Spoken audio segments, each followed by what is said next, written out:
So, thank you very, very much for coming. Paddy, would you like to just kick it off, really, by saying, from your experience, what is the, when you're trying to sort things, what is the helpful and the unhelpful relationship, particularly reporting to these long, slow, nasty places? Well, I mean, Jean, first of all, I'm very glad to be here. Secondly, I feel pretty unqualified to be commenting with this present group, because journalism is not my profession, of course, although I enjoy writing and looking for newspapers. I mean, I think I'd like to briefly differentiate between, as it were, reporting from outside the country and then the domestic press.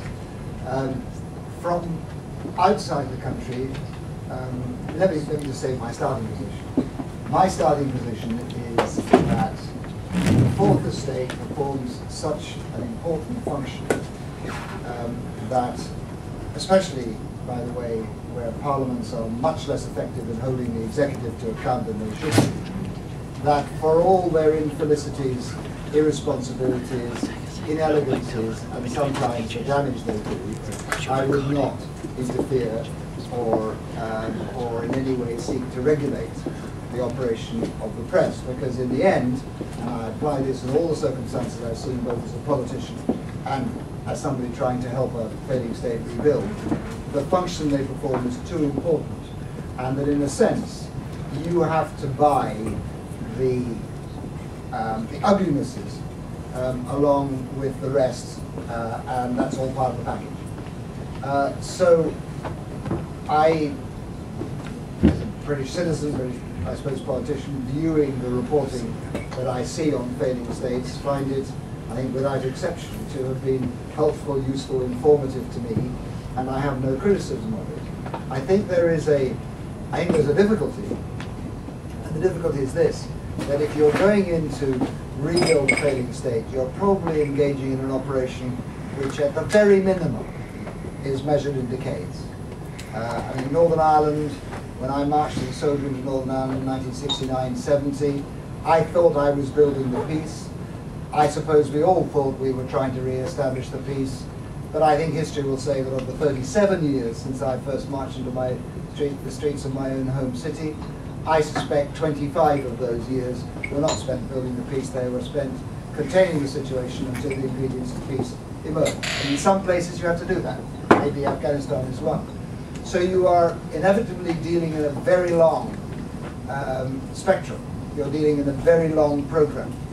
And inevitably what the press want, and what their politicians, masters probably want, is the quick returns. And it's quite difficult, therefore, to write an article which will be published, which says, guys, this is going to take a long time. It's quite difficult to publish an article which says, Marine so-and-so, or Private so-and-so, lost their life in this corner of a Belfast street or that corner of an Afghan valley, not to bring peace, harmony, European values, and equality of rights, but for containment. But in reality, that's what it is for a long time. And you know, rebuilding peace in the state requires strategic patience, as well as a great deal of toughness. And frankly, the press, by its nature, is not very good at dealing with strategic patience, it seems to me. But that is one of the qualities that you require. But beyond that, I mean, that just seems to me a fact of life. Maybe you would argue that strategic patience is not something which is very easily delivered through an electoral cycle, that you have elections every 4 years and politicians need to get elected either. But that's just, it seems to be one of the downsides. The area which I think I can feel a little bit better able to comment on is what does the press look like, the domestic press, inside a country which you're seeking to rebuild peace. And here I think you reach some quite difficult issues that you have to address. And certainly, if I looked at the press when I was in Bosnia, and by the way, they gave me a very, very hard time, most of them, because they all had an ethnic argument to put, and I was by and large standing in the way of that, with some very notable and very good exceptions. But I think that was their job. I mean, I was unquestionably the most powerful person in Bosnia and Herzegovina, more powerful than the politicians, more powerful than the political process.